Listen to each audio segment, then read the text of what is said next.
오늘은 로마서 7번째 시간입니다. 생명의 왕 예수에게 달려가자라고 하는 제목으로 말씀을 살펴보려고 합니다. 대학 때 기억이 나는데요. 대학 때 청년부에서 친구들과 자주 했던 논쟁 중에 이런 게 있습니다.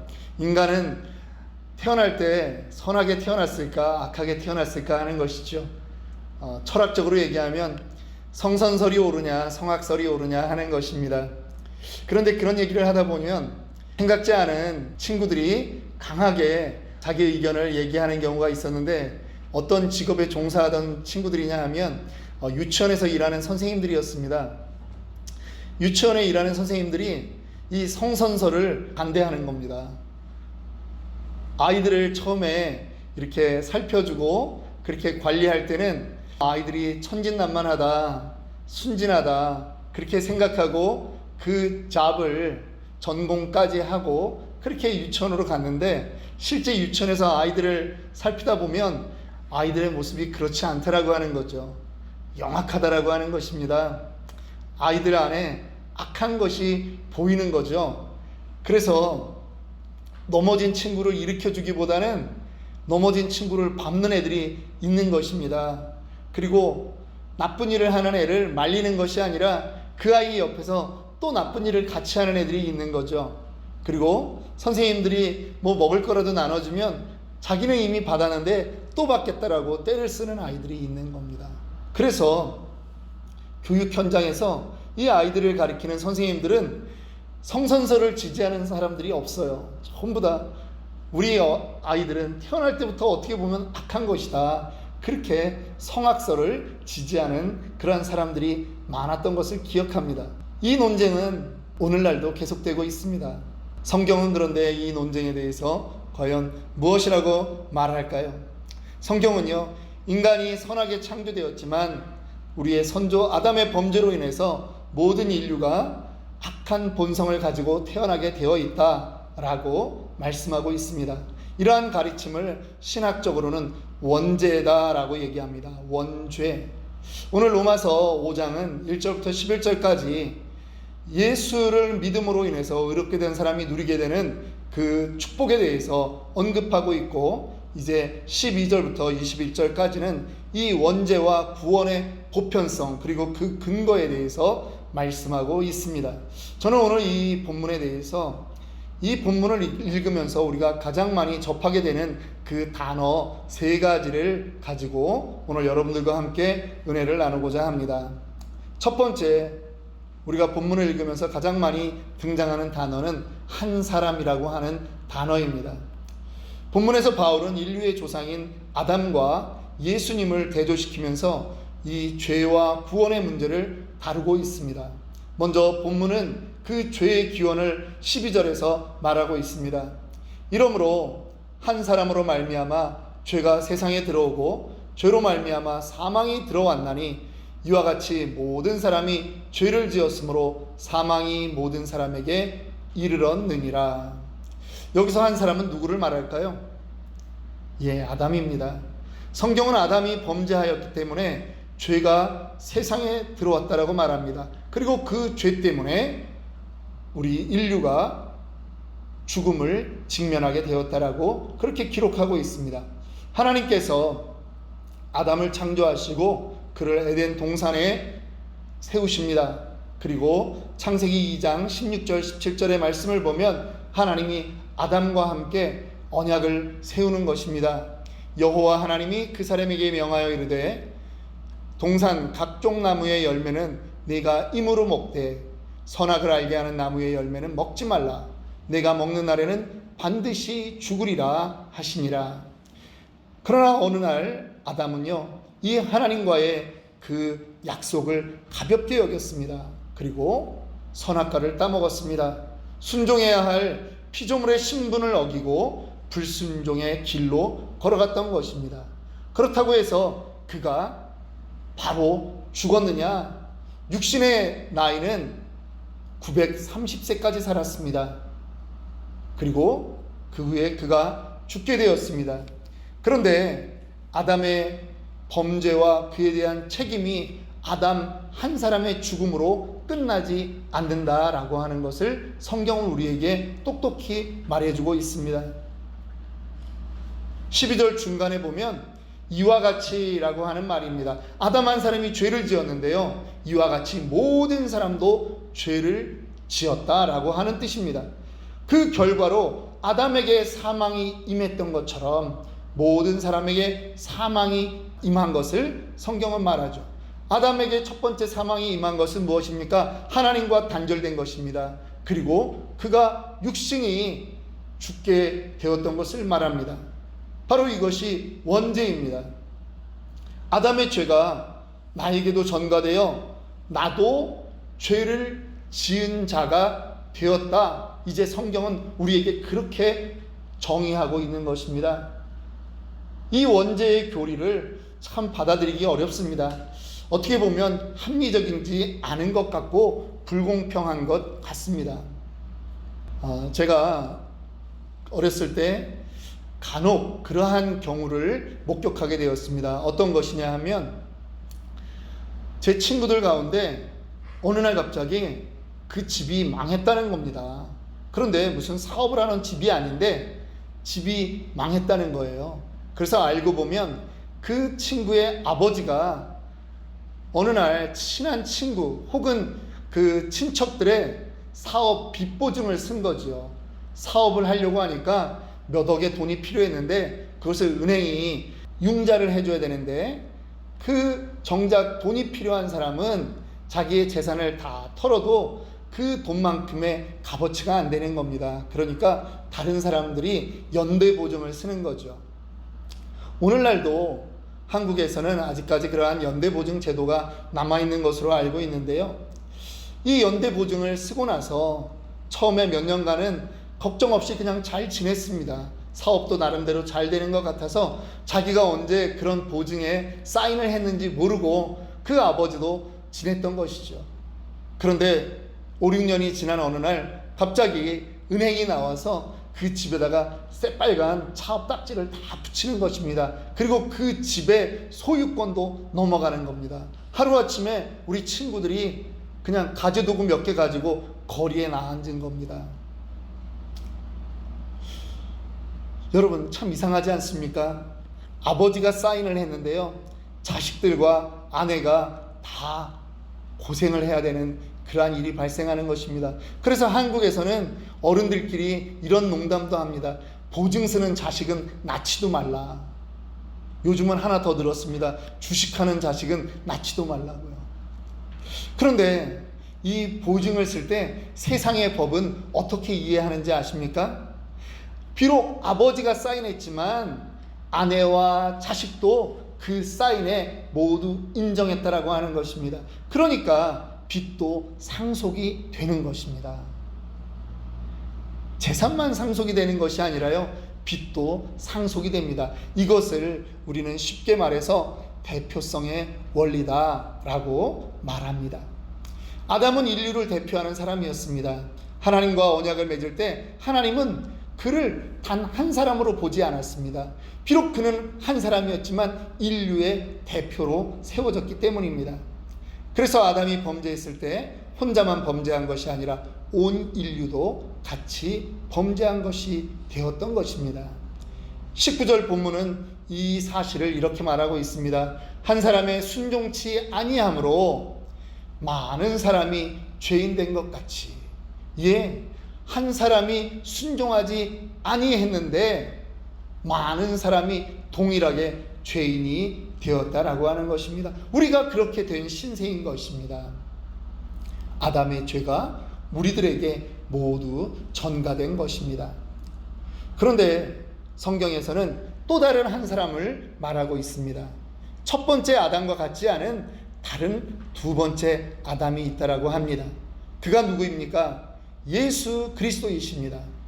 즉 아담이 인류의 대표인 것처럼 예수 그리스도도 새로운 인류의 대표라는 말입니다. 대표성의 원리가 죄에 적용될 때는 내가 대단히 억울하고 하나님이 불공평한 것 같이 보였지만 이 대표성의 원리는 동일하게 은혜의 영역에도 적용됨을 우리는 알아야 합니다. 갈라디아서 2장 20절, 우리가 너무나도 잘 아는 성경 말씀입니다. 내가 그리스도와 함께 십자가에 못 박혔나니 그런즉 이제는 내가 사는 것이 아니요 오직 내 안에 그리스도께서 사시는 것이라. 여러분이 언제 십자가에 못 박히신 적이 있습니까? 그런데 하나님은 예수 그리스도가 십자가에 못 박혀 죽을 때 바로 우리도 함께 십자가에 못 박혔다라고 그렇게 하나님은 인정하시는 것입니다. 은혜의 영역에도 이 대표성의 원리가 동일하게 적용되는 것입니다. 그래서 고린도전서 15장 22절은 이 사실을 분명히 말하고 있습니다. 아담 안에서 모든 사람이 죽은 것 같이 그리스도 안에서 모든 사람이 삶을 얻으리라. 아멘입니까? 예, 아담 안에서 모든 사람은 죽었습니다. 그런데 이제 예수 안에서 모든 사람이 살게 된 것입니다. 그래서 우리는 아담의 후손으로 태어났지만 예수 그리스도를 믿음으로 그리스도 안에서 의인이 되는 것입니다. 여러분들은 누구에게 속한 사람입니까? 우리는 모두 예수님에게 속한 사람임을 믿습니다. 한 사람의 중요성은요, 이 신앙의 원리뿐만 아니라 일상생활에서도 아주 중요하게 현실화되어 나타나고 있습니다. 미국에서 한 감옥 간수가 오랫동안 이 감옥 저 감옥 공무원이니까 그렇게 이제 감옥을 옮겨 다니면서 그렇게 간수로 살았는데요. 어느 날 이 사람이 이상한 걸 발견하게 된 것입니다. 뭐냐 하면 감옥에 들어온 사람들의 이름 가운데 동일한 라스트 네임이 꽤 많이 보이는 것을 발견했던 것입니다. 그래서 이 사람이 그 죄수들을 찾아서 살펴보게 되었습니다. 그리고서 아주 놀라운 사실을 하나 발견했습니다. 그들이 한 조상의 자녀였다라고 하는 거죠. 얼마 되지 않는 그 미국 역사인데도 불구하고 그 가정은 많은 사람들이 감옥에 가서 살고 있더라고 하는 것입니다. 그의 이름이 맥스 주크스라고 하는 사람입니다. 그 사람이요, 사고 방식 가운데 자기에게, 우리식으로 얘기하면 가훈이라고 하는 것이 그 사람에게 있었어요. 그 가훈은 무엇이냐면 인생은 한 번뿐이다, 그러니 즐기고 살자라고 하는 것이었습니다. 그렇게 살았던 결과 그의 후손은 모두 1292명 그렇게 조사가 되었는데 그 가운데 309명 정도가 어린 시절에 죽었고요. 거지로 살았던 사람들이 310명이 넘고 불구자와 알코올 중독으로 살았던 사람들이 440명이 넘는 겁니다. 매춘부가 50명이 넘고요. 도둑으로 감옥에 갔던 사람이 60명이 넘고 또 중형을 받았던 그 살인자들이 70명이 넘는 것입니다. 이름도 잘 안 나와 있는 그렇게 별 볼 일 없이 살아갔던 사람들이 53명이 넘는다라고 하는 그러한 조사 결과가 나왔습니다. 그런데 같은 시대를 살았던 또 다른 가문을 우리는 알 수 있습니다. 누구의 가문일까요? 미국 부흥의 아버지라고 하는 조나단 에드워드의 가문입니다. 그에게도 결심한 바가 있었습니다. 한 번뿐인 인생 의미 있게 살자라고 하는 것입니다. 앞에 맥스 주크스는 한 번뿐인 인생 즐기며 살자, 뒤에 조나단 에드워드는 한 번뿐인 인생 의미 있게 살자라고 하는 것이었죠. 여러분, 뒤에 한 문장이 달라졌는데 그의 가문들이 바뀌었다라고 하는 것입니다. 이 조나단 에드워드도 프린스턴 대학의 총장을 지낸 바 있고요. 영적 대각성기에 그 흐름을 주도했던 아주 훌륭한 목사님이십니다. 그의 직계 후손은 지금까지 873명이 조사되었는데 대학 총장을 지낸 사람이 12명, 교수가 65명, 의사가 60명, 성직자가 100여 명, 군인이 75명, 그 다음 저술가가 85명, 변호사가 100명, 판사 30명, 공무원 80명, 하원의원 3명, 상원의원 2명, 미국 부통령을 지낸 사람이 1명이 있을 정도로 그렇게 아주 탁월한 가문으로 되었습니다. 이 두 가문의 극명한 차이가 나타나는 것은 어디에서부터 시작되었을까요? 바로 한 사람으로부터 시작된 것입니다.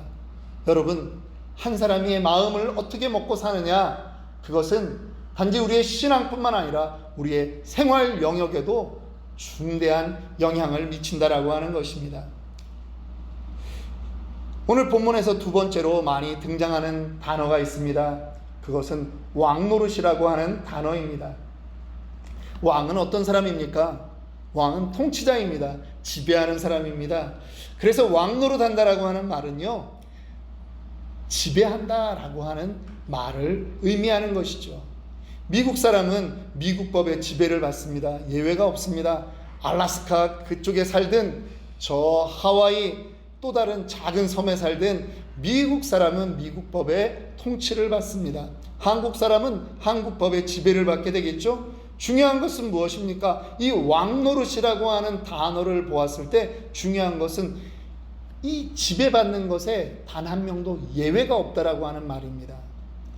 아담은 하나님에게 불순종해서 자신과 모든 인류가 죄인되게 했습니다. 죄인됨에 예외가 없다라고 하는 것입니다. 우리 모든 사람에게 죄가 왕노릇했던 거죠.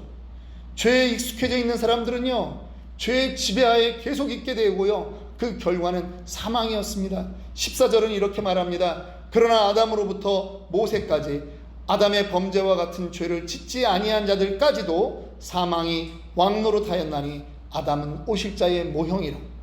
아담부터 모세까지는 율법이 없었습니다. 율법은 모세 때부터 시작이 되었습니다. 하지만 죄는 있었다라고 하는 것이고, 그 죄의 결과로 사망이 왕노릇했다라고 하는 것입니다. 죽음에는 예외가 없었다라고 하는 것이죠. 그래서 창세기 5장 3절부터는 인류 최초의 족보가 나옵니다. 아담은 130세에 자기의 모양 곧 자기의 형상과 같은 아들을 낳아 이름을 셋이라 하였고, 아담이 셋을 낳은 후 800년을 지내며 자녀를 낳았으며 그가 930세를 향수하고 죽었더라. 아담이 죽었어요. 셋은 105세에 에노스를 낳았고, 에노스를 낳은 후 807년을 지내며 자녀를 낳았으며 그가 912세를 향수하고 죽었더라. 여러분, 그 뒤에도 더 많은 사람들의 이름이 나오고 그들이 죽었다라고 하는 말들을 우리는 발견할 수 있습니다. 얼마나 오래 살았는가는 중요하지 않습니다. 단 한 사람도 그 아담의 족보에서는 살아난 사람, 영생을 얻은 사람이 없다라고 하는 것이죠. 결국 그들은 모두 죽은 것입니다. 이것이 아담의 족보입니다. 그러나 한 사람 예수 그리스도는 순종함으로 많은 사람을 의인이 되게 하였습니다. 17절 함께 읽도록 하겠습니다. 더욱 은혜와 의의 선물을 넘치게 받은 자들이 한 분 예수 그리스도로 말미암아 생명 안에서 왕노릇 하리로다. 예수로 인해서 예수에게 지배받는 사람들에게는 무엇이 있다고요? 생명 안에서 왕노릇하는 것입니다. 생명의 지배를 받는 것입니다. 성경에 또 다른 족보가 나옵니다. 마태복음 1장 1절부터 나오는 족보입니다. 아브라함과 다윗의 자손 예수 그리스도의 계보라. 아브라함이 이삭을 낳고 이삭은 야곱을 낳고 야곱은 유다와 그의 형제를 낳고 유다는 다말에게서 베레스와 세라를 낳고 베레스는 헤스론을 낳고 헤스론은 람을 낳고. 여러분, 이 구절을 다 읽으려고 한다면 시간이 부족합니다. 그들도 지금은 이 땅에 존재하지 않습니다. 그러나 성경 어디에도 그들이 죽었다라고 기록하지 않습니다. 왜 그렇습니까? 그들은 생명이 왕노릇하는 예수로 인해서 영생하는 족보에 들어갔기 때문인 것입니다. 21절을 보십시오.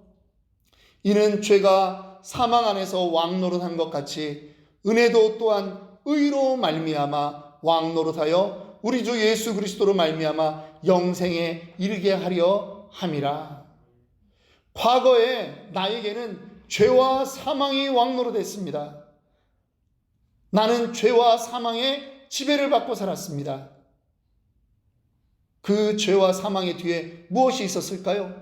마귀 사탄이 있었습니다. 죄와 사망의 권세를 가진 마귀 사탄이 나의 삶을 지배했던 것입니다. 그러나 이제 예수 그리스도의 은혜로 구원받은 사람들은 어떻게 변하죠? 왕노릇의 주체가 달라졌다라고 하는 것입니다. 은혜가 나를 지배하는 것입니다. 나의 주인은 예수 그리스도입니다. 생명이 왕노릇하는 것입니다. 그래서 결국 나는 영생에 이르게 되는 것입니다. 그러므로 예수 믿고 의롭게 된 우리들은 죄와 사망의 권세가 더 이상 우리를 지배하지 못합니다. 무엇만? 은혜와 생명의 법이 우리를 지배하게 되는 것입니다. 그래서 우리는 이렇게 고백할 수 있습니다. 너희는 택하신 족속이요 왕같은 제사장들이요 거룩한 나라요 하나님의 소유된 백성이다 라고 하는 것입니다. 이러한 축복과 은혜를 누리며 사는 우리 모두가 되기를 축원합니다. 세 번째 단어입니다. 더욱 넘치느니라 라고 하는 말입니다. 오늘 읽었던 본문에 넘치다 라고 하는 말이 여러 차례 나오는데요, 이 넘치다 라고 하는 말이 나올 때는 그 앞에 더욱이라고 하는 단어가 들어가 있습니다. 성경은 우리에게 은혜가 죄악보다 더 크게 임하는 것을 말씀하고 있습니다. 넘친다라고 하는 그 표현은 우리에게도 분명히 죄가 있었지만 죄보다 더 강력한 그 역사하는 힘이 있다라고 하는 것을 말하는 것입니다. 무엇입니까? 은혜와 생명의 법이 더 강하게 역사하는 것입니다. 아담의 범죄가 인류에게 미치는 그 영향보다 그리스도가 인류에게 미치는 그 구원의 영향이 더 강하다라고 하는 것입니다. 비교할 수 없는 것입니다. 사망에 이르게 하는 그 능력과 생명에 이르게 하는 그 능력은 힘의 크기에서 비교할 수 없을 정도로 큰 차이가 난다라고 하는 것이죠. 여러분께 한번 질문하겠습니다. 죽이는 것이 쉬울까요? 살리는 것이 쉬울까요? 여러분, 교회 앞에 있는 이 꽃들도 죽이는 거는요 단 1초도 걸리지 않습니다. 그런데 그 꽃을 피우는 것은 오랜 정성을 요구하는 것입니다. 아름드리 나무가 우리는 너무 멋있게 잘 자라 있는데요, 여러분 그거를 베는 거는 1시간도 걸리지 않습니다. 그런데 그 나무를 그렇게까지 키우려면 수백 년이 걸리는 것입니다. 경건한 젊은 청년 하나를 타락하게 만드는 것은 순식간입니다. 그런데 타락한 젊은 청년을 우리가 경건하게 만드는 데는 정말 너무나 오랜 수고와 피땀 어린 기도가 요구되는 것입니다. 어느 것에 더 큰 힘을 요구하고 있을까요? 죽이는 것보다 살리는 것이 비교할 수 없이 더욱 큰 능력을 요구합니다. 인류에게 생명을 주시는 그리스도의 은혜는 인류에게 사망을 가져온 아담의 능력과는 비교할 수 없을 정도로 큰 것임을 믿으시기 바랍니다. 이 말은 곧 우리의 구원이 그토록 견고하고 확실하다라고 하는 것을 말하는 것입니다. 여러분의 그 구원을 이 땅의 그 어떤 것도 하나님의 사랑에서 끊을 수 없을 뿐만 아니라 뺏을 수 없다라고 하는 것입니다. 여러분, 은혜는 강력합니다. 여러분들이 간구할 때마다 주님께서는 여러분들에게 그 강력한 은혜를 부어주시기를 원하시는 것입니다. 이미 주님은 우리에게 예수를 믿는 순간 우리에게 영원한 파워, 영생을 우리에게 허락하신 줄 믿습니다. 말씀을 마칩니다. 오늘 이 말씀을 준비하면서 저는 이스라엘의 한 가지 법을 주목하게 되었습니다. 그것은 무엇이냐 하면 바로 구약시대에 있었던 그 도피성이라고 하는 제도입니다. 이스라엘 전역에 6개의 도피성이 있었습니다. 이스라엘 땅 어디에서든지 반나절 정도를 달려가면 이 도피성에 도달할 수 있는 것입니다. 그런데 이 도피성이라는 게 도대체 어떤 사람에게 필요할까요? 바로 부지 중에 자기가 의도하지 않았는데 실수로 남을 죽이게 된 사람에게 너무나도 절실하게 필요한 것이 이 도피성이라고 하는 것입니다. 민수기와 신명기에 이 도피성에 관한 내용이 나오는데 거기서 예를 들어서 이렇게 우리에게 알려주고 있습니다. 어떤 사람이 친구와 함께 나무를 베러 숲속으로 갔습니다. 그런데 그 예리한 도끼자루로 나무를 자르다가 그만 도끼날이 빠져가지고 옆에 사람이 그 도끼에 맞은 것입니다. 그래서 죽었습니다. 전혀 자기가 의도하지 않았습니다. 그런데 자기가 살인자가 된 것이죠.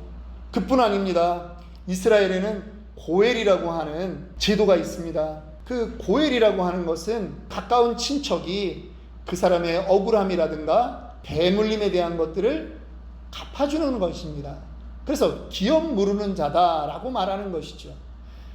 자기의 지금 가까운 친척이 죽었기 때문에 고엘, 기업 무르는 자들이 지금 서로 나서서 지금 그 살인자를 쫓아온다라고 하는 것입니다. 내가 그 의도가 아니었다라고 얘기해도 그 친척을 지금 잃은 사람들, 그 사람들에게는 그의 말이 납득되지 않는 것입니다. 그러니까 얼른 도망가야 되는 것입니다. 그래서 이스라엘 땅에 6군데의 토피성을 마련해 두었습니다. 이 부지 중에 살인한 사람에게는 유일한 소망이 바로 이 토피성이라고 하는 것이죠. 강력한 죽음의 그림자가 지금 자기를 뒤쫓아오고 있는데 지금 자기에게 피할 것은 토피성밖에 없는 것입니다. 그래서 그곳을 향해 달려가는 것입니다. 열심히 달려갑니다. 그래서 마침내 그 토피성 안에 들어가기만 하면 그의 목숨은 부지되는 것입니다. 여러분, 우리도 아담의 후손입니다. 부지 중에 사람을 죽인 자와 같은 그러한 죄인이라고 하는 것이죠. 살인자라고 하는 것입니다. 우리가 피할 곳은 어디에 있습니까? 우리의 유일한 피난처는 도피성입니다. 도피성은 바로 예수 그리스도, 바로 그분이신 것입니다. 생명이 어디에 있습니까? 도피성에 있습니다. 예수 그리스도에게 있습니다. 달려가다가 피곤하다고 그 자리에 멈출 수 없는 것입니다. 죽음의 그림자가 우리를 쫓아오기 때문입니다. 생명을 얻는 길, 그것은 어디에만 있습니까? 예수 그리스도에게만 있습니다. 달려가야 합니다. 여러분, 우리의 삶이 이렇게 날마다 생명 되신 예수 그리스도를 향해서 달려나가는 저와 여러분들의 인생 되기를 원합니다. 이 신앙의 여정 가운데 여러분, 피곤하다고 지쳐서야 되겠습니까? 예수 안에 소망이 있습니다. 그 소망 되신 예수에게로 달려가는 저와 여러분들이 되기를 다시 한번 축원합니다.